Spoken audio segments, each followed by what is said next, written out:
Bueno, en la clase pasada, en la primera clase, lo que vimos fue básicamente la cuestión, como lo llamé ahí, la cuestión del ciberespacio, ¿no? Y charlamos sobre cómo estaba compuesto el ciberespacio. Ahí si tienen algún micrófono abierto, fíjense si pueden silenciarlo. A ver, si no, a ver si lo puedo silenciar yo. No sé cuál es.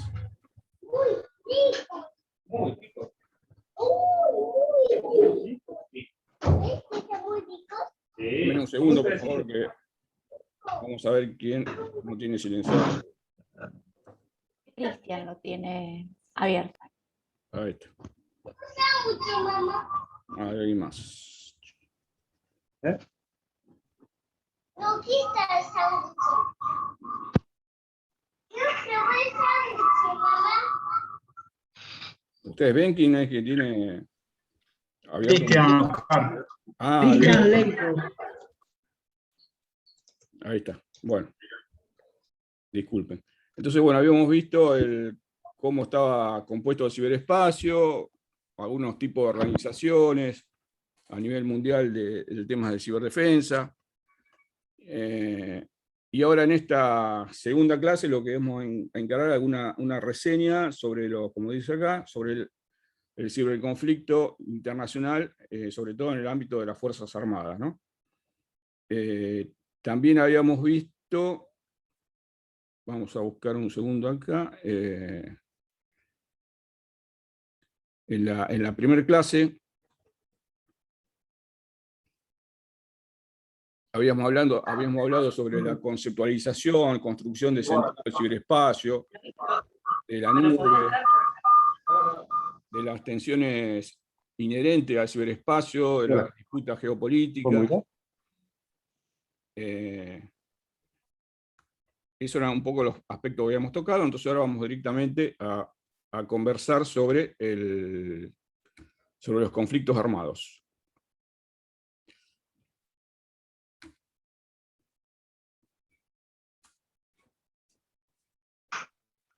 Vamos acá. Perdón, esta filmina está equivocada, no están los puntos acá que vamos a ver ahora, pero no importa, tienen que ver con esto. En el ciberespacio, habíamos dicho, hay cuestiones que tienen que ver con la ciberseguridad, que atiende más, o que se refiere más a un estado de cosas. La ciberseguridad, en definitiva, es un estado, ustedes lo han visto en la primera clase, en la bibliografía, es una situación. A mí me gusta la definición que usa Alemania, porque dice que la ciberseguridad es un estado de cosas que tiene que ver con la aceptación de niveles aceptables, valga la redundancia, de seguridad en el ciberespacio. Es una situación. ¿Cuáles son las acciones que se llevan adelante para tener un estado ciberseguro? Y bueno, tiene que ver con normativas, con políticas de concientización, con configuración tecnológica referido a la seguridad informática concretamente. Tiene que ver con todo eso. Entonces, con todos esos elementos, podemos configurar un estado ciberseguro. Eso es la ciberseguridad. Nosotros en Argentina, algo ya hablamos la vez pasada, pero esas misiones de lograr eso, en Argentina lo tiene la Dirección Nacional de Ciberseguridad, que norma hacia la administración pública y también hacia el sector privado, ¿no? También se encarga de concientizar, etc. También dentro de Jefatura de Gabinete está la ONTI, que interviene en la compra de tecnología, o sea, todos esos aspectos que ayudan a que tengamos un estado ciberseguro. Pero después tenemos esta otra pata que tiene que ver con las Fuerzas Armadas concretamente, y que tiene que ver con la ciberdefensa. Acá ya no estamos hablando de un estado de cosas. Lo que estamos hablando del desarrollo de una capacidad y una acción. Defenderse, ¿no? Estamos hablando de la defensa. Que a diferencia... esperen que voy a aceptar a 4 personas más que están esperándome. Que a diferencia de la ciberseguridad, estamos hablando de acción, de ciberdefender. Ahora, ¿cómo nos ciberdefendemos? ¿Cómo nos ciberdefendemos? Con tecnología y con acciones que tienen que ver con el control de la información del oponente, digamos, ¿no? Yo acá traje una frase de Latán, un concepto de ello, que dice que la guerra de la información consiste en controlar el propio espacio de información, proteger el acceso a la propia información, mientras se adquiere y utiliza la información del oponente, se destruyen sus sistemas de información y se interrumpe el flujo de información. Eso, en definitiva, es la acción de la defensa cibernética, la defensa del ataque cibernético, ¿no? Y todo esto, como yo pongo ahí, implica redes físicas. O sea, todo este trabajo de destruir sistemas de información se hace a través del uso de las redes físicas. De ahí es donde también importante entender el concepto de infraestructura tecnológica que habíamos hablado en la clase pasada, apoyada en territorio soberano. Por ello voy a tener que estar haciendo uso de redes físicas que están en mi territorio, voy a tener que estar accediendo a redes físicas que están en otro territorio, para poder perpetrar, si yo quisiese, como Fuerza Armada de cualquier país, no digo que sea el nuestro, quisiese perpetrar una agresión cibernética o controlar la información de un Estado oponente, ¿no? Y por eso es importante también, imagínense que si estamos pensando en esto, es importantísimo todo lo que hablábamos en la clase anterior del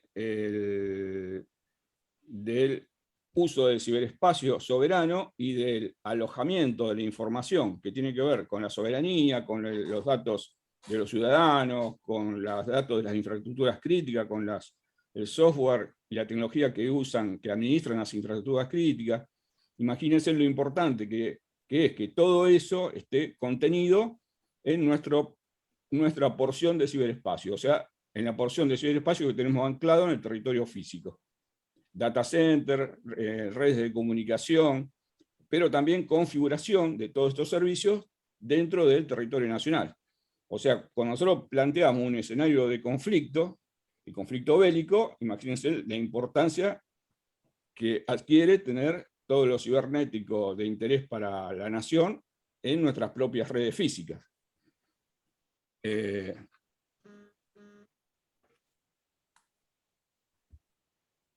Perdón que voy a emitir a alguien más. Ahí está. Entonces, yo decía, en base a esta definición de la OTAN, donde hablamos del propio espacio de información, del espacio de información del oponente, del control de la información, surgen los conceptos de agresión cibernética, de operaciones en el ámbito del ciberespacio, y también empieza a surgir la discusión de cuál es el teatro de operaciones de la defensa, ¿no? Fíjense esta definición en esta cumbre de la OTAN, donde dice que reconoce al ciberespacio como otro ámbito de operaciones, como un nuevo ámbito de operaciones. La OTAN dice, en realidad no hizo más que constatar un hecho: el ciberespacio está siendo usado por Fuerzas Armadas de muchos países, como decíamos recién, como otra capacidad más en manos del comandante de una operación para generar efectos en el adversario. Esto de opinión está publicado en un documento de la JIC, que yo se los pasé para que lo vean, que es muy interesante. Entonces seguimos avanzando en el ámbito de operaciones, que es el ciberespacio. Decimos que el ámbito de operaciones es el entorno de interés e influencia en el que se llevan a cabo actividades, funciones y operaciones para cumplir una misión y ejercer el control sobre un oponente, con el fin de lograr los efectos deseados. Ese sería el ámbito de operaciones. Para que un determinado entorno sea considerado un ámbito de operaciones, debe reunir 6 criterios. O sea, esto desde el punto de vista militar, ¿no? Decimos, ¿cuándo existe un teatro de operaciones?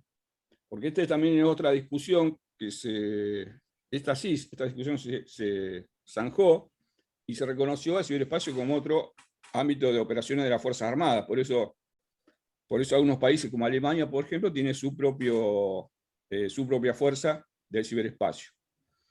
Y como les comentaron también en el taller de la semana pasada, España ya dejó de llamar comando de ciberdefensa a su comando, sino que le puse comando ciberespacial o una cosa por el estilo. O sea, ya empezamos a hablar de ciberespacio como un verdadero ámbito de desarrollo de operaciones militares. Y estos son los 6 elementos que se requieren para conformar un nuevo espacio ambiente de operaciones. desde el punto de vista militar, ¿no? En el punto 1 dice que requiere capacidades únicas para operar en ese ámbito. Perdón, profesor, están pidiendo que por favor deje entrar. Ahí está. Gracias. Fíjense que estas 6 condiciones que son necesarias para decir que tenemos un nuevo espacio operacional se cumplen en el ciberespacio. Dice que requiere capacidades únicas para operar en ese ámbito, obviamente son las capacidades cibernéticas, que no está totalmente abarcado por ningún otro ámbito, tierra, mar, aire y espacio. Obviamente que ninguno de esos ámbitos puede abarcar el ciberespacio, se caracteriza por una presencia compartida de capacidades aliadas y adversarias, lo que decíamos cuando tan reconocía al ciberespacio como un ámbito donde intervienen las Fuerzas Armadas. Es capaz de ejercer control sobre un oponente a través de la influencia y el dominio. Ahora vamos a hablar de qué se trata esto de la influencia, desde el punto de vista de la defensa. Brinda oportunidades de sinergia con otros ámbitos. Nosotros decíamos que el ciberespacio es un ámbito transversal al resto, así que obviamente que las oportunidades de sinergia son, de hecho, se dan. Y proporciona oportunidades asimétricas entre todos los ámbitos, elemento que también se da. De esta manera, decimos, tenemos un nuevo espacio operacional. El ciberespacio, decimos, en su faceta de ámbito de operación, es un entorno en donde se conducen operaciones militares específicas que pueden producir ciberefectos directos y efectos físicos indirectos en los ámbitos convencionales. Por acá tenemos que tener en cuenta que, en general, lo que ocurre es que las acciones que se producen en el campo cibernético, en el ámbito operacional cibernético, terminan trasladándose al mundo físico. Si salimos de este mundo virtual, ejercemos una acción en este mundo virtual, termina repercutiendo en el mundo físico, ¿no? O sea, tiene efectos físicos indirectos en los ámbitos convencionales, como dice ahí. Y indirectos y directos, porque podemos estar ocasionando, como fue la primera guerra cibernética, o reconocida como primera agresión cibernética militar, que fue a Irán, cuando se paralizaron sus plantas de energía nuclear. Bueno, ahí obviamente con un malware que se instaló, se produjo que se detuvieran todos estos elementos, ¿no? Ahora lo vamos a ver un poco más adelante. Pero acá lo importante es darse cuenta que el efecto, las acciones que llevamos adelante en el mundo virtual del ciberespacio pueden repercutir en el mundo físico. No siempre, porque a veces lo que se pretende es simplemente distorsionar la información, que ahí estaríamos siempre dentro del mundo virtual, distorsionar la información que está recibiendo un comandante, por ejemplo, ¿no? En ese sentido, podría haber un efecto indirecto que llevaría al comandante que está llevando adelante una operación a tomar decisiones equivocadas. Eso sería un efecto indirecto. Bueno, decimos también que para producir los efectos deseados, la fuerza ciberespacial propia debe disponer de un cierto grado de libertad de acción y poder ejercer un cierto control sobre el oponente, lo que ocurre en los demás ámbitos también, ¿no? El fin último de las ciberoperaciones es que los ciberefectos apoyen el cumplimiento de la misión. Esta frase tiene que ver con la misión principal de la mayoría de los comandos cibernéticos en el mundo de las Fuerzas Armadas, con el nuestro también. La misión principal del Comando de Ciberdefensa Argentina es darle apoyo a las operaciones convencionales, ¿no? Por lo tanto, las capacidades de ciberdefensa y sus potenciales efectos deben ser considerados en todo el ciclo de vida de planeamiento y conducción de las operaciones conjuntas. Esto en Argentina, por primera vez, se incorpora al ciclo de planeamiento a partir de la nueva DPDN, la nueva Directiva de Política de Defensa Nacional, se incorpora la ciberdefensa al ciclo de planeamiento. Eso es una buena noticia y va a dar un respaldo importante a las futuras decisiones políticas y de conducción militar, ¿no? Perdón, profesor, ¿a partir de cuándo sería? Y en la nueva DPDN, de hace 2 o 3 meses atrás, el presidente en ese decreto instruye al Ministerio de Defensa e instruye a las Fuerzas Armadas a incluir en el ciclo de planeamiento que se inició ahora a la ciberdefensa. Así que se inicia ahora, el ciclo de planeamiento comenzó ahora. va a terminar el año que viene de diseñarse, y bueno, y a partir de ahí empiezan las acciones de construcción de la ciberdefensa dentro del planeamiento conjunto. Gracias.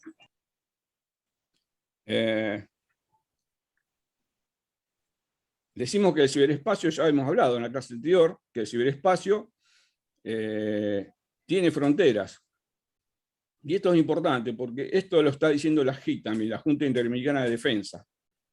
Yo les decía que el ciberespacio es un espacio tensionado, ¿no? Tensionado por intereses geopolíticos, corporativos, políticos. Sin embargo, fíjense que la Junta Interamericana de Defensa, en general escrito por Estados Unidos, está todo esto, reconoce y dice que el ciberespacio tiene fronteras, a diferencia de la percepción extendida que propugna lo contrario, que ya hemos hablado de eso, de que la nube no existe. Es decir, que tiene fronteras, tiene un perímetro que separa un área interna de un área externa, y que permite a un propietario o autoridad controlar los movimientos entre esas áreas. O sea, tenemos una frontera. Y la frontera está dada, en general, por las infraestructuras que tenemos apoyadas en nuestro territorio, ¿no? De comunicación, data center, etc. Ahí, en cada uno de esos lugares, tenemos una frontera. Con lo cual, podemos tranquilamente referirnos a los aspectos soberanos.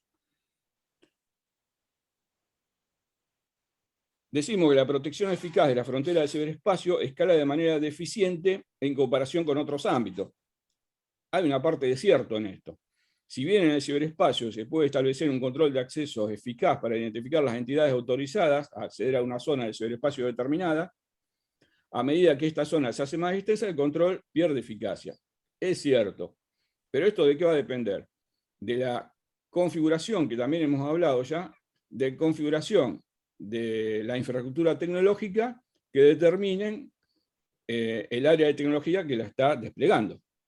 Si el área de tecnología despliega una infraestructura tecnológica para atender, por ejemplo, una planta generadora de energía, y cuando la despliega no tiene en cuenta estos conceptos de defensa nacional, de soberanía, de ciberseguridad nacional, si no tiene en cuenta estos conceptos y despliega una infraestructura, puede estar diciendo, bueno, voy a usar el data center para alojar los datos de esta distribuidora de energía, voy a utilizar un data center de Amazon que no tengo ni idea de dónde está.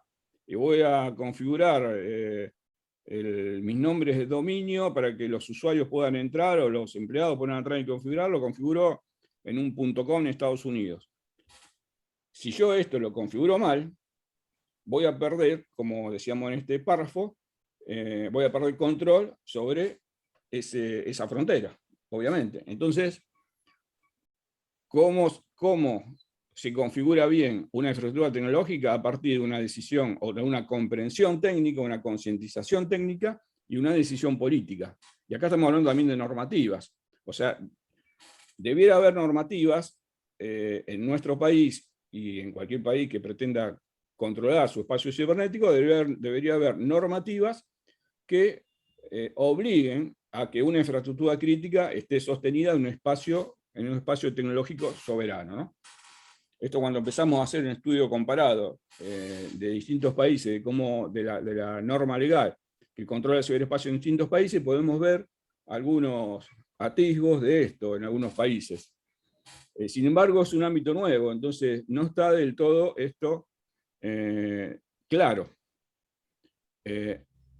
Imagínense ustedes que yo creo que ya les comenté en la clase pasada, que si hay mucha discusión en este sentido en el ámbito de Naciones Unidas, en el grupo de composición abierta de Naciones Unidas se discuten estos temas, se discute el aspecto soberano, el derecho internacional aplicado al ciberespacio. Imagínense que si en Naciones Unidas se discute, en cada uno de sus países miembros también ocurre también en nuestro país esta discusión, de hasta dónde el ciberespacio podemos llegar a controlarlo en el sentido de tener alojados los datos soberanos en nuestra infraestructura o no. Todo esto se discute, ¿no? Permiso, señor. Sí. Le hago una pregunta.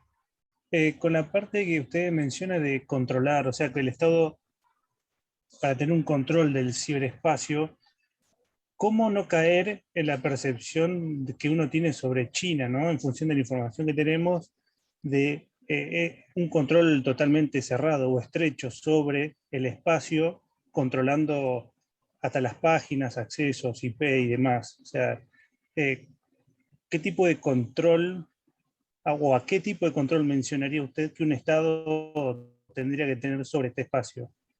Claro, cuando yo hablo de control, hay que usar el término o la acepción adecuada de control en el sentido de la defensa, en el sentido de saber qué es lo que está ocurriendo y poder tomar acción para reparar alguna, en este caso, algún incidente cibernético. A eso me refiero a un control. Por ejemplo, el comando de control el comando aeroespacial, que hace la vigilancia y control del espacio aéreo soberano argentino, ¿qué hace? Observa todos los aviones que ingresan al espacio aéreo con los radares, observa, y cuando hay un avión no identificado, un tránsito aéreo irregular, lo que hace es pedirle que se identifique, yo digo para hacer una analogía más clara, ¿no? Pedirle que se identifique ese avión, pedirle que aterrice, eventualmente tendría que alguna aeronave aproximarse y pedirle que aterrice, si no se identifica, y cuando ese avión aterriza, le deriva la cuestión, el comando espacial le deriva la cuestión a Gendarmería, Prefectura, Policía Federal, depende de donde haya, la jurisdicción donde haya aterrizado ese avión. Esto sirve como analogía para el ciberespacio. Y ahí lo que está haciendo la Fuerza Aérea, el Estado, está haciendo es un control sobre el espacio aéreo, viendo qué es lo que ocurre y tomando acciones cuando ocurre algún hecho irregular. Eso se puede trasladar también al ciberespacio. Cuando hablamos de control, lo que tenemos que estar es observando que en el ciberespacio que está apoyado en nuestro territorio, en nuestra frontera, no ocurran hechos irregulares, en el sentido que no ocurran agresiones en ese ciberespacio. O sea, si supongamos que hay un ataque cibernético a una infraestructura crítica, a una planta generadora de energía. Eso es similar a lo que yo decía, un avioncito que no se identifica. Nosotros vamos a estar viendo que está ocurriendo algo irregular en una planta de energía, en las redes, está siendo agredida, a lo mejor por un ataque de denegación de servicios. Ahí vamos a estar observando no hay un tránsito aéreo irregular, un tránsito informático irregular, si quieren. Estamos observando algo que ocurre y tenemos que tomar control sobre eso. Tenemos que tener la posibilidad de que esa infraestructura se desconecte de ese cable donde está conectado y por donde está accediendo a esa agresión cibernética, yo estoy simplificando, y se conecte a otro cable y pueda seguir operando. A eso me refiero con control. Lo que vos me decías es otra acepción, digamos, de control, que es estar mirando lo que ocurre y estar, digamos, observando y violando las libertades individuales, o sea, viendo lo que ocurre, por ejemplo, en un correo electrónico de un ciudadano. Eso no me estoy refiriendo a eso. Yo me estoy refiriendo al control de lo que ocurre en el ciberespacio, no en lo que cada ciudadano comparte o tiene como información propia, ¿no es cierto? A ese control me refiero. China a lo mejor... Gracias. No, por favor. Fíjense Rusia, el caso de Rusia. ¿Qué hizo Rusia? Creó su propia Internet. Hablo de Internet como principal red de comunicación, como ya dije, del ciberespacio, pero en realidad tenemos que hablar del ciberespacio, ¿no? Pero Rusia creó armó su propia red, la RUNET. Rusia hizo un ensayo el otro año, se desconectó de la Internet mundial para ver qué pasaba y bueno, supuestamente anduvieron bien. Eso es tener control sobre el ciberespacio, suponiendo de que no viole ninguna de las libertades individuales, está teniendo control sobre el espacio porque está pudiendo administrar el espacio soberano de su país. A ese control me refiero, ¿eh? No a otro. Lo que pasa por ahí, la palabra control suena como decías vos, hay una percepción de la palabra control que tiene que ver con la injerencia en las cuestiones de las libertades individuales. Decimos que Imagínate, le preguntaba por... ¿Qué? No, por justamente lo que decía usted, que tienen muchísimas acepciones. Quería especificarla más. Claro. En función de lo que usted estaba explicando. Está bien. Decimos que un país tiene mecanismos eficaces para realizar un control selectivo de acceso a sus espacios soberanos, terrestres, marítimos y aéreos, Fíjense un poco lo que hablábamos recién, esto lo estaba diciendo la JID incluso, la Junta Interamericana de Defensa. Dice, un país tiene mecanismos eficaces para realizar un control selectivo de acceso a sus espacios soberanos terrestres, marítimo y aéreo, lo que decíamos recién. Hace un control selectivo porque ve qué aeronaves entran en su espacio aéreo. En cambio, dice, realizar un control de eficacia similar en el ciberespacio de soberanía nacional es actualmente inviable, a pesar de los intentos de algunos. Bueno, yo en esto rescaté una frase de la JID, no comparto que sea inviable, creo que es más una cuestión de pretender que sea inviable, pero creo que sí es viable. Yo creo que ya lo mencioné en la clase anterior. En definitiva, Internet, que es la principal red de comunicación del ciberespacio, en definitiva Internet no es más que una red. Es una LAN, para los que sean técnicos, una LAN súper grande, súper ampliada, pero no deja de ser una red. Con lo cual puedo llegar a tener un control de acceso a esa red. De todos modos, esto tiene muchas implicancias, porque el pretender que sea inviable, voy a omitir a alguien más, el pretender que sea inviable el control del espacio cibernético, en el sentido del control que veníamos hablando, el pretender que sea inviable también justifica, de alguna manera, de que la Internet no tiene fronteras, o sea, contradice un poco los párrafos anteriores, que no tiene fronteras y que es algo global y universal. Y justifica que si yo tengo datos soberanos de un país X, yo tengo mis datos soberanos como país X en el ciberespacio y los tengo en un data center de otro país Y, yo soy del país X, tengo mis datos en un data center del país Y ocurre, alguien me ataca esos datos que yo tengo en el país Y yo podría responder cinéticamente a ese ataque. Se lo atribuyo al país Y, se lo atribuyo, posiblemente, o al país Z, y me permite un ataque cinético a esa infraestructura. O sea, estoy agrediendo con armamento convencional otro país, porque me atacó o produjo un incidente sobre datos soberanos. Entonces, esta discusión se da hoy día en Naciones Unidas, cuando se discute el derecho internacional aplicado al ciberespacio. Entonces digo, a veces, si pretender de que el ciberespacio es una cuestión universal y que no tiene límite ni nada, y da lugar a respuestas armadas convencionales ante una agresión cibernética. Entonces, con esto hay que tener cuidado y leer muy bien qué es lo que cada país propone y cómo pensarlo para el día de mañana, ¿no? Ahora pasamos del espacio de conflicto cibernético al lo que llamamos ciberterreno clave, lo que en defensa, lo que en Fuerzas Armadas se llama ciberterreno clave, que en este caso, en lo cibernético, es el conjunto de elementos del ciberespacio en cualquiera de sus capas. O sea, el ciberespacio, como ya hemos hablado, está compuesto de elementos lógicos, que son el software, de las TIC. De las TIC nos estamos refiriendo acá, cuando hablamos de TIC nos estamos refiriendo a infraestructura tecnológica, emplazada en un territorio geográfico.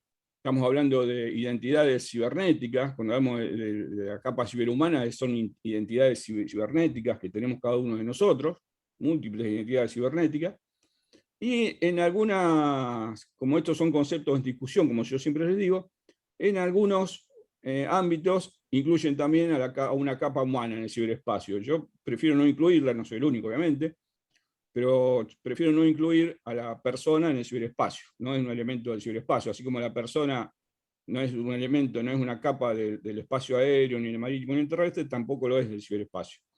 Esto es más, lo de incluirlo a la persona en el ciberespacio es más un concepto de la seguridad de la información que de la ciberdefensa. Pero en definitiva, el terreno clave, el ciberterreno clave, está compuesto por estos elementos: tecnología, software, hardware e información. Ahora, ¿cuáles son las amenazas que se producen en ese ciberterreno y cuáles son el tipo de operaciones militares que se producen en ese ciberterreno? Tenemos dos tipos de operaciones: las operaciones de ciberinfluencia y los ciberataques, que hay que saber distinguirlas, hay que entenderlas para distinguirlas. Fíjense que estamos hablando desde que comenzamos estamos hablando de ciberdefensa y no de ciberseguridad, ¿no? De aspectos de la defensa, sobre todo de la defensa militar del ciberespacio. Entonces tenemos y distinguimos y observamos en el mundo dos tipos de operaciones. Una son de ciberinfluencia y otras son los ciberataques. ¿Y qué decimos? Que una operación de influencia cibernética se puede definir como una serie de esfuerzos enfocados para comprender o involucrar audiencias o infraestructuras claves con el fin de crear, fortalecer o preservar condiciones favorables para el avance de intereses políticos, políticas y objetivos, mediante el uso de las TICs. O sea, en definitiva es, como dice acá, influenciar en determinadas audiencias. ¿Cómo? A través de mensajes, a través de la administración de la información, con distintos fines, con distintos objetivos. ¿Y cuáles son los objetivos de la ciberinfluencia? En general, tenemos dos. Uno es la gestión de la percepción y otro el control reflexivo. Cuando hablamos de gestión de la percepción en la ciberinfluencia, estamos hablando de influir a audiencias completas, como dice acá, para cambiar su opinión o comportamiento. Esto está un poco más ligado, un ejemplo claro es, por ejemplo, cuando hay operaciones de ciberinfluencia para influir una decisión en una elección, como pasó, decía, en Estados Unidos, como pasó en Argentina también, se reconoció el Parlamento del Reino Unido, ¿no? Con esas operaciones de influencia que hubo acá. Eso tiene que ver con la gestión, como dice acá, gestión de la percepción. Y tiene también que ver con aspecto soberano. Cuando hablamos de la decisión de un pueblo de elegir a sus gobernantes, estamos hablando de decisiones soberanas. Y el otro tipo de ciberinfluencia tiene que ver con el control reflexivo, que, como dice acá, es transmitir a un compañero u oponente información especialmente preparada para inclinarlo a tomar voluntariamente la decisión predeterminada deseada por el iniciador de la acción. ¿Esto qué quiere decir? Es adulterar información específica, preparar una operación que puede ser militar, adulterar la información, cambiarla o inyectar información para que el oponente, en base a eso, tome una decisión que nos favorezca a nosotros como oponente, ¿no? Estos son los dos tipos de operaciones de objetivos en las operaciones de ciberinfluencia. Acuérdense que tenemos dos tipos de operaciones en el ciberespacio, una de ciberinfluencia y otra de ciberataque propiamente dicho. Ahora estamos hablando de ciberinfluencia.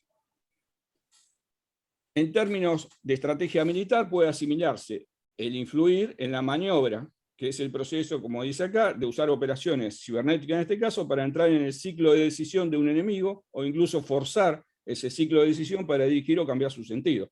Es lo que yo comentaba antes. Si yo produzco información, la altero y la inyecto en los sistemas de información del comandante enemigo, o está influenciando en su decisión.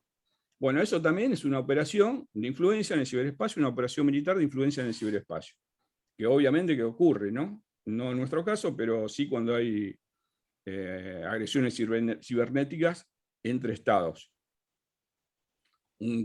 Yo puedo estar alterando, por ejemplo, bueno, en la guerra electrónica, que se alteraban la información que veía en el radar, que los comandos que hacían el control aéreo veían en el radar. Le cambiaban la información en un conflicto bélico y bueno, yo voy hackeando un radar y voy a estar viendo que un avioncito o no lo veo o veo un avión que no viene. Entonces eso cambia la decisión del comandante que tiene que tomar una decisión en ese momento. Bueno, esa operación de ciberinfluencia, como decimos acá, es una forma de maniobra destinada a ganar y mantener la superioridad y el dominio de la información, y mantener la libertad de maniobra en el ciberespacio. Es lo que hablábamos unas placas más atrás cuando decimos, bueno, ¿cuál es la función de un comando cibernético? Es mantener el dominio, asegurar el dominio en el ciberespacio para asegurar una operación convencional. Y es lo que estamos diciendo acá. La maniobra de influencia se puede utilizar en operaciones directas o indirectas. O sea, puedo provocar indirectamente, como dije antes, que el comandante tome una decisión equivocada que me favorezca a mí, o puedo, con esa influencia, tener una consecuencia o una operación que cause un impacto directo. Un ejemplo directo, como ponemos acá, de maniobra de ciberinfluencia, podría incluir acciones tales como comprometer los sistemas de mando y control y manipular datos sutilmente para degradar la confianza de un comandante que un comandante tiene en los sistemas y ralentizar los ciclos de operación. Es un poco el ejemplo que yo decía recién de radar, que es está un poco más vinculado a la guerra electrónica, pero bueno, como los radares son todos hoy cibernéticos, este podría ser un ejemplo. O sea, yo puedo tomar control de los radares del enemigo, cambiar la información y voy a estar generando, como dice acá, desconfianza en el comandante y ralentizando los ciclos de decisión, cuando no tomo una decisión equivocada. Y las acciones indirectas pueden, como dice acá, incluir la entrega de datos manipulados y comprometidos a los medios de comunicación, por ejemplo, para forzar una reacción deseable por parte de un enemigo. O sea, todo esto que estamos hablando es de un tipo de operaciones en el ciberespacio, insisto, que tiene que ver con la ciberinfluencia. Y cuando uno estudia los casos de ataques cibernéticos, tiene que tener en cuenta esto, tiene que saber distinguir, o hay que tratar de distinguir cuando son operaciones de ciberinfluencia o cuando son operaciones contra una infraestructura directamente. Entonces, una operación de ciberataque, decimos acá, puede definirse como el conjunto. Acá ya no estamos hablando de ciberinfluencia, sino de ciberataque. Puede definirse como el conjunto de procesos y tecnología que intentan romper el normal funcionamiento de una infraestructura tecnológica. Acá ya estamos hablando de un ataque, no estamos influenciando en la decisión de nadie, sino que estamos atacando una infraestructura tecnológica para romperla, como algunos ejemplos que vamos a ver después. Por ejemplo, yo puedo estar provocando una denegación de servicio seguimos con el ejemplo del mando de control aeroespacial, puedo estar provocando una denegación del servicio en los sistemas de radares del comando aeroespacial para que no pueda comunicar lo que están observando en los radares por ejemplo, a la Fuerza Aérea o a Ezeiza o a Aeroparque, en el caso de Argentina, ¿no? Yo podría estar provocando una denegación de servicio. Ahí estoy provocando una degradación en infraestructura tecnológica. Eso es un ataque cibernético, no es influencia, ¿no? Influencia sería si le cambio los avioncitos, como dije antes. En cambio, si ataco a la infraestructura, es un ciberataque. Esos son los dos tipos de agresiones, de operaciones cibernéticas en el ciberespacio. Y es interesante también saber cómo se produce un ataque cibernético. Y para ello, en general, se toman las fases de esta cadena de ciberexterminio, que se usa mucho en los ámbitos militares. Y para el caso de los ataques cibernéticos se divide en esta fase que están acá, en estas 7 fases, que son interesantes. La primera fase consiste en el reconocimiento de la infraestructura o del objetivo que yo quiero atacar. Es una tarea de reconocimiento, de observación, de vigilancia, de conocimiento. Una vez que yo conozco quién es el que voy a atacar, conozco la infraestructura que voy a atacar, sigamos con el ejemplo del mando de control aéreo allá, una vez que conozco la infraestructura, empiezo a preparar el arma con el que lo voy a atacar, el objeto, el artefacto cibernético con el que voy a atacarlo. Por ejemplo, le voy a inyectar un malware a los servidores del comando aeroespacial. Entonces empiezo a preparar ese artefacto, ese malware. Después lo que hago es distribuirlo, es llevárselo. De alguna manera lo tengo que acercar ahí. O en un correo electrónico donde alguien abra un archivo y ese archivo tenía ese artefacto y se instala en la infraestructura, por ejemplo. O, no sé, como pasó con Stuxnet, con un pendrive, que alguien llevó un pendrive infectado, se lo dio a un empleado, lo instaló y infectó todo. O sea, ahí estoy distribuyendo el artefacto, ¿no? Después viene el momento de la explotación y de la instalación de ese artefacto. Explota cuando se desarma, y cuando se instala es cuando empieza a propagarse dentro de esa infraestructura. Empieza a escalar privilegios, a moverse de una computadora a otra hasta llegar al objetivo que puede ser un servidor, por ejemplo. Y después vienen las tareas ya, una vez que está instalado el artefacto, de mando y control, donde ese artefacto, ese malware, le otorga, le da, se conecta a un servidor de mando y control que está afuera, que es de la persona que agredió esa infraestructura, y empieza a tener control sobre esa infraestructura. Y después ejecuta lo que quiere ejecutar. borrar información, eliminarla, cambiarla, destruir algún aparato, lo que sea, ¿no? Entonces esas son las fases, digo, de la preparación y de la ejecución de un ciberataque. Por ejemplo, Stuxnet, que fue el malware este que se inyectó en Irán, como yo comentaba, en la etapa esta de reconocimiento y preparación llevó 2 años, más o menos. Se lo adjudicaron, se lo atribuyeron a Estados Unidos ese ataque, ¿no? Y estuvo 2 años en reconocimiento y preparación.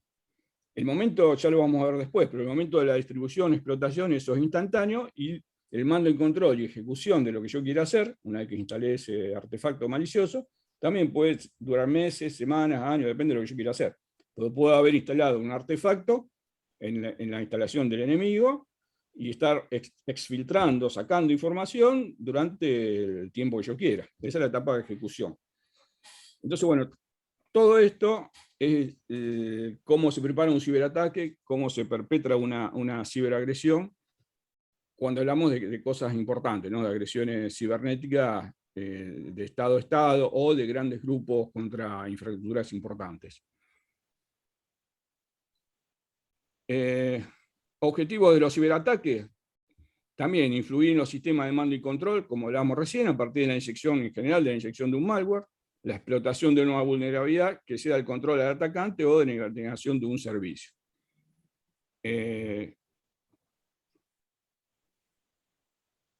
Los elementos, como decimos acá, del campo de conflicto cibernético, en la capa cognitiva, que acá estamos hablando de información, son aquellos datos, información o conocimiento cuya revelación al adversario pondría en grave riesgo la misión o cuya manipulación por el adversario crearía un estado de desconfianza en los sistemas de información esenciales para la misión.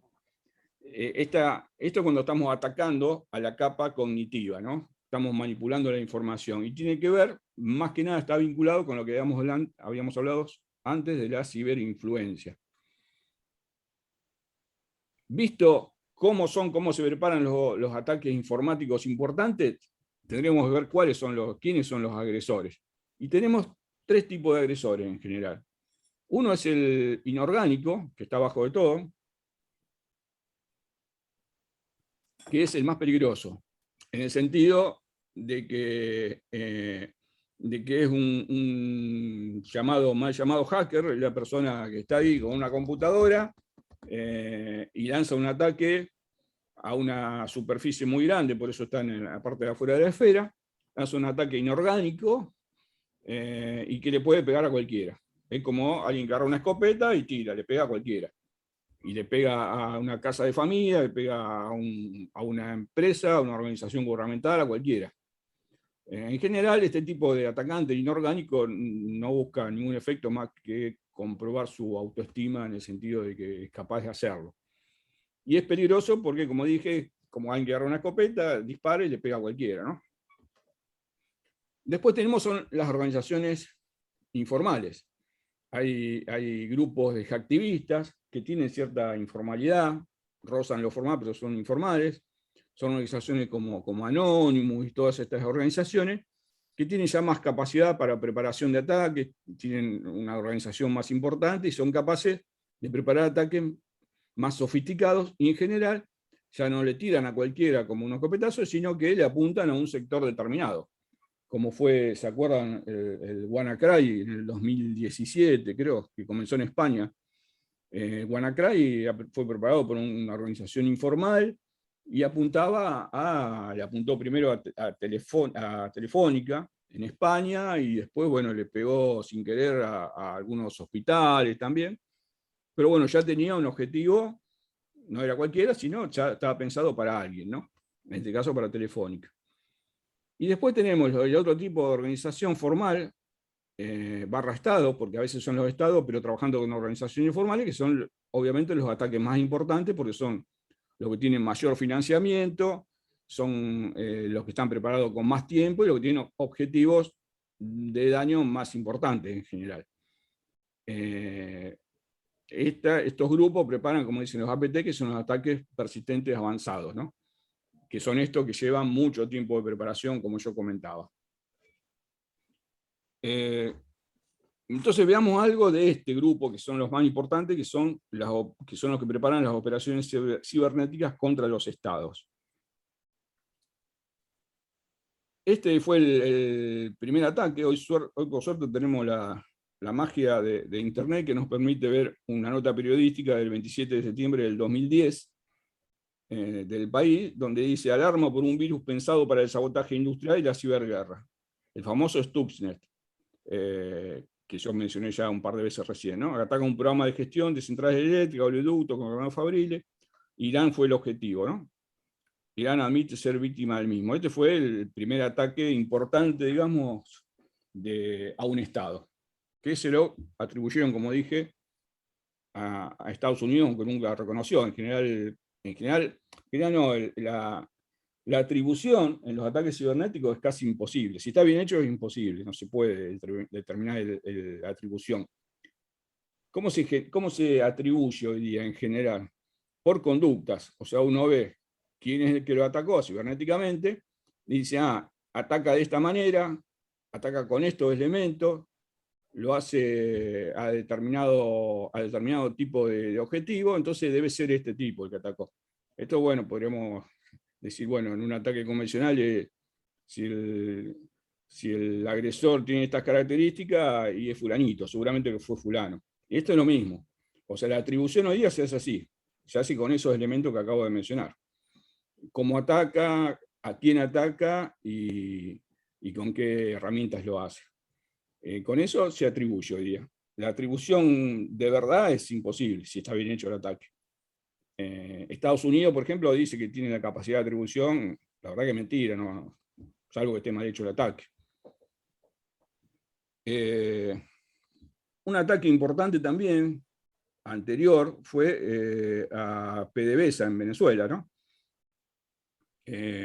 Hace poco, esta nota es nueva, es del año pasado, creo, no, del 2016, pero fíjense, también denuncia, bueno, PDVSA, ataque similar al año 2002. Esto fue otro tipo de agresión, o sea, la agresión cibernética ahí fue que se fueron todos los ingenieros que trabajaban en PDVSA. Antes de irse, dejaron, no malware, pero dejaron algunos problemas tecnológicos en la planta, y PDVSA no pudo operar por unos cuantos días. También no deja de ser una agresión cibernética, ¿no? Con consecuencia en el mundo físico y real. Ataques a Estado, ¿no? Bueno, estas son distintas noticias. Esta del Hospital Garrahan no me acuerdo por qué la puse, no es de ahora. Y otra novedad que está ocurriendo hoy día, bueno, el ataque al oleoducto, ¿se acuerdan del Colonial Pipeline en Estados Unidos? Otra novedad que está ocurriendo es que, yo no me acuerdo si lo dije en la clase anterior, pero por ahí me confundo con alguna otra audiencia, que los ataques cibernéticos hoy día aparecen en los canales de televisión de noticias generales. Que antes no ocurría, antes aparecían estas noticias en los medios especializados informáticos. Ahora no, ahora uno pone también un noticiero y aparece cualquiera de estas noticias que yo puse acá. ¿Y eso qué significa? Que cada vez con mayor frecuencia los ataques cibernéticos están teniendo impacto en el mundo físico, en el mundo real.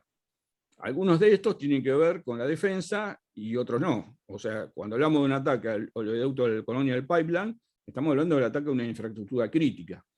Tiene mucho que ver con los aspectos de defensa, aspectos soberanos. Bueno, algunos otros que yo puse acá no tienen tanto que ver con eso. Pero algunos sí, algunos tienen que ver con la defensa, en definitiva, ¿no?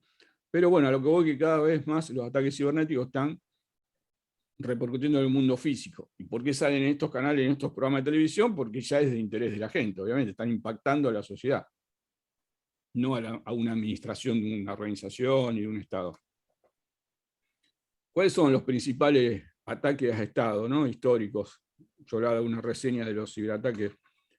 Son bastante conocidos. Uno es Estonia.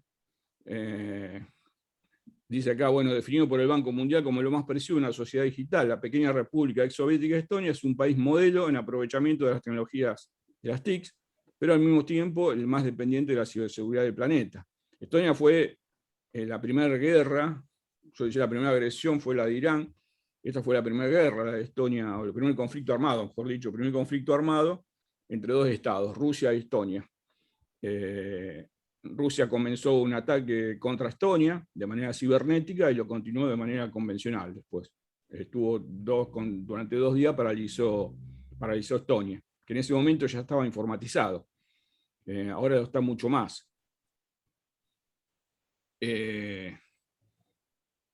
Perdón, y en Sí. ese caso, ¿por qué? O sea, Rusia lo justifica diciendo, bueno, supongo son y listo, y ataco, y está... ¿Rusia se qué? trata eso? No te entendí lo que dijiste. ¿Rusia? No, dijo que Rusia atacó a Estonia, Sí. pero físicamente ya después, Después, en claro. una guerra. Sí, Digo, eso... sí, tuvieron un conflicto bélico porque todo comenzó cuando movieron una estatua de un soldado ruso que estaba en Estonia, Estonia lo movió del lugar y bueno, eso desató un conflicto armado, ¿no? Y primero fue cibernéticamente. Rusia nunca reconoció ese ataque cibernético. Eso es la ventaja de esto, de que como no se puede atribuir, nadie necesariamente tiene que hacerse cargo. Rusia nunca se hizo cargo, pero bueno, fue evidente porque después siguió con cuestiones físicas, con agresiones físicas. Vale, me refiero en los otros ámbitos. Estonia, como salida a esto, como es muy dependiente de la tecnología, encontró esta salida que dice: Estonia abre la primera embajada digital para proteger sus datos. Estonia tiene una embajada, como dice ahí, en Luxemburgo, o sea, un edificio con las mismas características y propiedades de una embajada, nada más que ahí adentro, en lugar de tener personas, tiene tecnología puesta, ¿no? Data centers y todo. Y ahí tiene una copia, digamos, de todo lo mismo que tiene en su país. En otro país, en el estado de Luxemburgo lo tiene, ¿no? La copia. De esa manera asegura la continuidad de sus operaciones y su administración cuando ocurre algo en la infraestructura propia. Para lo cual, fíjense, la forma en que lo organizó Estonia a la cuestión cibernética tiene que ver con lo que hablábamos varias placas atrás, que tiene que ver con normativas de ese país, con concientización y con una estricta administración de sus recursos informáticos, en cuanto a decir: yo todo lo que es de la administración pública lo instalo acá, y no dejo que lo instalen ni allá, ni en Luxemburgo, ni en Amazon, ni nada de eso. Y si se trata de infraestructura crítica, por más que sea privada, porque la mayoría de las infraestructuras críticas son privadas, o sea, hay plantas, bueno, acá en Argentina, que hay energía, las transportadoras son la mayoría con intervención estatal, pero hay plantas o organizaciones financieras que son privadas, pero que son importantes y son consideradas infraestructuras críticas. Bueno, todo eso Estonia lo tiene, está normado que tiene que estar alojado en infraestructura propia, con copia ahí en su embajada digital, que es Luxemburgo, ¿no? Es un poco lo que hablamos recién. Controlar en el buen sentido, o en el sentido de observar lo que ocurre, controlar todo lo que ocurre en su infraestructura tecnológica. Pasa que Estonia, bueno, es un país chiquitito y es mucho más fácil hacer todo eso, ¿no? Irán, ya hablamos del malware Stuxnet, ya mencionamos cómo fue esto. Ahí lo anecdótico de Stuxnet fue que, como mencioné al principio, que se hizo a través de un malware que había en unos pendrive. O sea, había algunos pendrive que tenían ese malware, creo que un repartidor de agua o no sé qué, de la central de esta instalación nuclear, un proveedor dejó los malware, obviamente. Sí, creo que lo habían dejado un pendrive que dejaron tirado en el estacionamiento. Claro, dejaron tirado varios pendrive por ahí, un empleado agarró uno de esos pendrive, lo enchufó en su computadora y bueno, listo. En 2 años tenían funcionando el malware, el artefacto, en su infraestructura. Estados Unidos, una operación de ciberinfluencia, como decíamos al principio, pero que tiene que ver con los aspectos soberanos. Acusa una intervención rusa en las elecciones estadounidenses del 2016. Fíjense que el Departamento de Seguridad Nacional toma cartas en el asunto, o sea, se considera una operación que vulnera la soberanía, es claro. Bueno, eso es un reconto de agresiones cibernéticas contra estados. Esto es interesante saber también. ¿Qué hacía el Stuxnet, que era ese malware que hablábamos recién, que Sheila decía que estaba en un pendrive? Fíjense que ese malware, ese artefacto cibernético, va escalando capas, pasa de la capa de IT, de tecnología informática, de una computadora, digamos por así decirlo, para simplificarlo, pasa de eso a los sistemas de control industrial, a los PLC, a los aparatos que controlan la apertura y cierre de válvulas y de compuertas y todo en una planta industrial en general, y repercute y termina repercutiendo en la capa física, o sea, en ese caso, paralizando los hornos. O sea, una agresión que empieza en la capa virtual, cibernética, un software, un código, termina repercutiendo en la capa física. Bueno, este es un poco más de detalle de lo que hizo Stuxnet. Y creo que ya terminando, les mostraba las fases. Estas son las fases de un ciberataque y su vinculación, vinculándolo a la línea de tiempo, basada en el Cyber Kill Chain, ¿no? Un poco yo le comenté antes, fíjense que esto es la preparación de un ataque. A la izquierda, que vemos esa raya amarilla, fíjense que la etapa de preparación del ataque, que es el reconocimiento y el armado del artefacto, puede llevar, como dice ahí, horas o meses en la línea amarilla. El ataque propiamente dicho, o sea, cuando se hace la entrega del artefacto, se explota y se instala, eso tarda segundos. Y por último, la línea verde, que es lo del medio, lo de segundos, y la línea verde de la derecha es cuando se ejercen las actividades de mando y control sobre el artefacto que se instaló y se empiezan a hacer las acciones que quieran hacer, extraer información, destruirla, etc., ¿no? Vigilar, lo que uno quiera hacer. Pero esta es la línea de tiempo de un ciberataque. Fíjense la complejidad que tiene y que en general este tipo de ataques están perpetrados por organizaciones importantes, ¿no? Con importante financiamiento también. Y fíjense acá la importancia también de la tecnología en esto, porque eso que ocurre en segundos, lo único que puede frenarlo es la tecnología. Lo otro es capital humano, es talento humano en preparación del ataque, en reconocimiento. Lo posterior, lo verde también, es talento humano porque es tomar el mando y control, saber qué es lo que se tiene que buscar en el objetivo, traerlo, extraer, romper información, lo que sea. Pero ese pedacito del medio que dura un segundo o milisegundos es cuando se inyecta el artefacto y se despliega. Y ahí es donde hace falta tecnología. Si yo no tengo tecnología, es imposible frenar un ataque porque no voy a poder hacer nada contra ese segundo en que tarda la operación. Y esto viene a colación también, en lo que ya lo vamos a hablar en otro momento, Sheila, porque ahora va a dar para largo, si no, pero tiene que ver con lo que ella comentaba, creo que en la primera clase hablamos algo de cuál es la respuesta que puede dar una fuerza armada ante una agresión cibernética, y cómo hace para responder si no sabe quién lo atacó, si es un Estado o no, en el caso nuestro, ¿no? Nuestra legislación. Fíjense que cuando el ataque es perpetrado, eso dura segundos, y ahí no hay respuesta, no puede haber ninguna respuesta agresiva para detener ese ataque, porque ya fue, ya está dentro de la infraestructura, ya se atacó. Ahí lo único que uno puede hacer, es defenderse.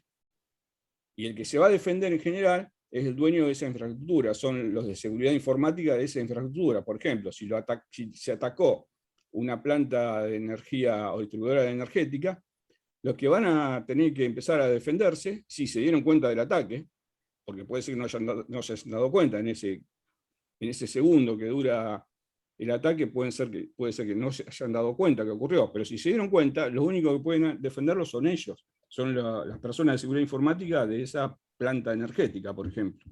Las Fuerzas Armadas no pueden hacer nada.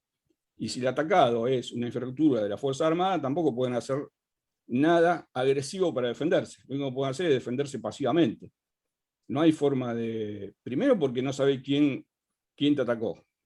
Uno no sabe quién atacó. Y segundo, por más que póngale que el ataque fue hecho por un inexperto que dejó huella, entonces uno inmediatamente sabe quién lo atacó. no hay respuesta que pueda frenarlo al problema cibernético que nos causó. O sea, el daño cibernético, no hay agresión que pueda solucionarlo. Yo, ¿qué puedo hacer? ¿Qué ataque puedo perpetrar para defenderme de algo que ya sucedió? Que sucedió en ese segundo. Después lo que viene, si se dan cuenta del ataque, ya sean Fuerzas Armadas o una estructura civil, si se dan cuenta del ataque, lo que viene son tareas de forencia, son tareas es la denuncia judicial que se hace, y si la agresión se puede llegar a comprobar y que vino de tal estado, y bueno, ser un reclamo internacional. Pero en general, a lo que voy, en general, que las agresiones cibernéticas, los incidentes cibernéticos, no se responden con agresiones. Si no hay posibilidad, no tiene sentido responderlo con una agresión cibernética, así que cabe el término. No hay posibilidad. La defensa, en general la defensa cibernética es defensa defensiva, y la capacidad de ataque cibernético de una fuerza armada de cualquier país también hay que desarrollarlo, no digo que no, pero no para defenderse, porque no tiene sentido, no sirve, sino para atacar. O sea, si yo el día de mañana quiero, una fuerza armada de un país necesita perpetrar un ataque a otro estado, hay un conflicto armado, esa fuerza armada tiene que estar preparada cibernéticamente, como fue el caso de Rusia cuando agredió cibernéticamente Estonia. O sea, tiene que tener capacidad de ataque una fuerza armada, de ciberataque. Pero a lo que voy es que no sirve, la capacidad de ciberataque no sirve para defenderse. La defensa cibernética pasa por otro lado, por actitudes mucho más pasivas, si se quiere. Creo que con esto terminamos por hoy, pero bueno, tenemos tiempo si quieren para alguna acotación, alguna pregunta, lo que sea. Perdón, profesor, ahí con respecto a lo que decía, más vale, para defenderse sería el tema este de tener como los datos en otro lugar, lo que decían los servidores, bueno, yo no sé nada, como tener un respaldo ante el ataque, digamos, sería más que atacar al otro, sería respaldarte, digamos, tener con qué, si sucede algo, o sea, prevenir, o tener con qué actuar si sucede algo. Sí, en general la defensa cibernética lo que hace es propender a un estado de ciberseguridad, a una situación de ciberseguridad. ¿Cómo? A través de políticas, aplicar políticas de seguridad de la información, a través de adquirir tecnología buena, a través del conocimiento del talento humano para que puedan configurar esa tecnología, porque si no, no sirve, y teniendo, cuando yo hablo de política de seguridad de información, las políticas de seguridad de información hablan también de mantener sitios de contingencia, de continuidad del negocio, etc. Fíjense, si hablamos de un estado, fíjense Estonia, por ejemplo, que salida le encontró y bueno, armar esa embajada cibernética. Pero esa es la forma de prepararse, digamos, de ir hacia un estado de ciberseguridad aceptable, y esos son los elementos de defensa más adecuados. Y estar observando qué es lo que ocurre. Volvemos al principio de la charla, vigilancia y control sobre el ciberespacio, ya sea de una organización privada o de un Estado. Yo tengo que saber qué es lo que está pasando en mi red cibernética de mi organización. Si ampliamos, tengo que saber qué está ocurriendo en la red cibernética de las infraestructuras críticas que me interesan. Tengo que ver qué es lo que está ocurriendo, porque yo puedo prevenir un ataque cibernético. Vieron que yo les dije que los ataques cibernéticos, la preparación de un ataque cibernético puede durar meses, años puede durar, como fue Stuxnet. Si Irán hubiese tenido, lo que pasa es que estamos hablando de hace muchos años, había otros elementos, pero si Irán hubiese tenido observancia, vigilancia y control sobre su red cibernética, hubiese advertido de que había algo raro, hubiese advertido de que había un artefacto instalado y que, yo les conté que tardó 2 años en armarse ese artefacto, una vez que se infiltró. Hubiese advertido toda esa situación y hubiese podido tomar cartas en el asunto y haber evitado el ataque. Entonces, la defensa tiene que ver con eso, con política de seguridad de información, con talento humano, con tecnología y con observancia, vigilancia y control de lo que sucede en la red informática, de lo que sea, de un banco, de la Fuerza Armada, de una infraestructura crítica, de quien sea. Hay que saber qué es lo que está ocurriendo, si no, no se puede detectar el ataque. antes de que ocurra, porque cuando ocurre es ese segundito. Y cuando ocurrió, en ese segundito ya está. Pero antes Claro, se sí, puede sí, cargar. previo.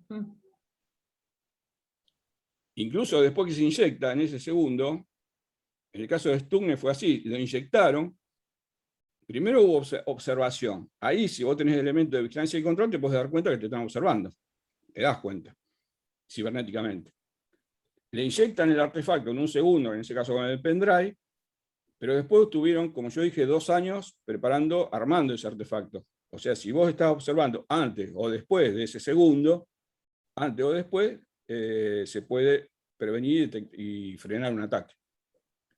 Como dije, de manera defensiva, porque no sirve de nada saber, suponte que en Stuxnet se dieron cuenta que supusieron que era Estados Unidos, o Estonia supuso que era Rusia. ¿Y cuál es la respuesta? O sea, le tira 10 misiles a Moscú, porque supuso que lo atacó Rusia. Ya está, el daño cibernético ya está hecho. Y la respuesta que yo estoy dando ante un daño cibernético es mucho mayor a lo que probablemente el daño cibernético me ocasionó, si yo le tiro 10 misiles. O sea, es una respuesta que no tiene relación con el daño producido por ese ataque cibernético. Entonces no se puede responder con una agresión a un ataque cibernético. Ese es tema de discusión, como les dije al principio, todavía en Naciones Unidas.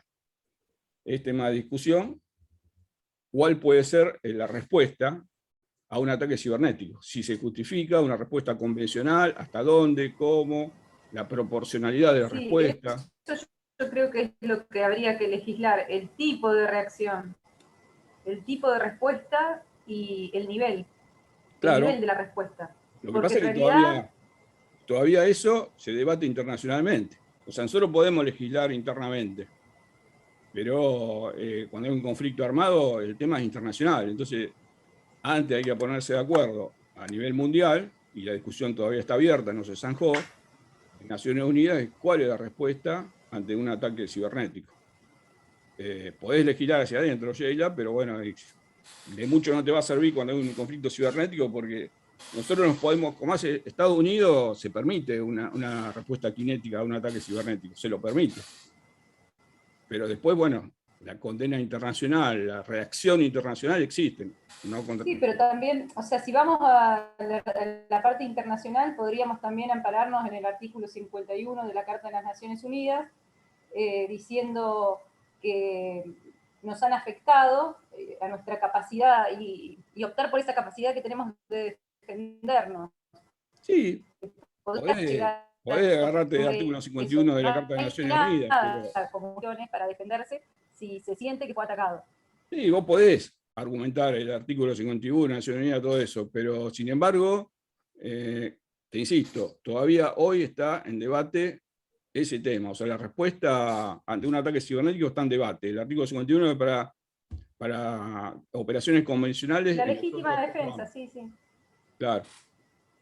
Se puede hacer lo que vos decís, pero va a tener la represalia y la condena de todo el mundo, porque no está zanjado el tema. Y yo creo que para cuando se zanje el ciberespacio no va a existir más, porque no vamos a ir ya o no como lo conocemos, sino que vamos ya a estar hablando de vamos a cambiar. Comunicaciones cuánticas. Y tira al diablo todo esto porque es un cambio de paradigma. Claro, exactamente. Aparte de ahí ya murió la criptografía. Tendríamos que estar pensando en otra, claro, en otra forma de dar seguridad ya.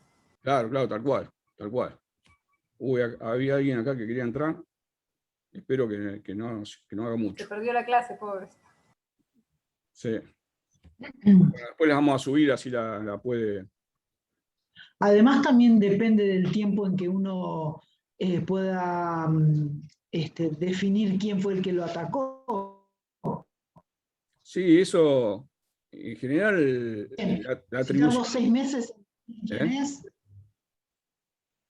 Claro, lo que pasa es que eso estuviste bien, Andrea, ahí con el tema, porque la respuesta tiene que ser en el momento, no a destiempo. O sea, si la agresión, claro, recibimos y yo dentro de 6 meses voy y le tiro un misil, o sea, la oportunidad y la proporcionalidad de la respuesta tiene que ser la adecuada. Entonces, y es verdad, y en general la atribución como yo dije, que es casi imposible o imposible de puede. resolver, pero mucho menos en el momento. Eso exige forense, investigación, y te va a enterar, más o menos podés llegar a atribuirlo, y te va a llevar unos cuantos días, hasta que más o menos lo podés llegar a atribuir, sin seguridad.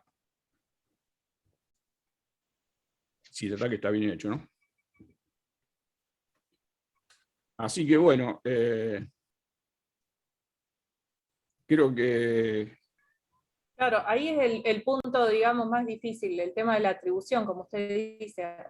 Si lo hacen bien, entonces no sabemos quién es, y de acuerdo a determinado criterio vamos a culpar a alguien y atacarlo. Pero también ese ataque tiene que estar en relación a qué nos atacan y cómo. O sea, todo eso es lo que están viendo. Pero creo que lo principal es que no se sabe quién nos ataca. Entonces... Claro, lo que pasa es que es el tema de la atribución es un tema, porque Estados Unidos... Es un supuesto. Claro, Estados Unidos dicen que no, que ellos están en condiciones de atribuir los ataques informáticos, pero no explican cómo.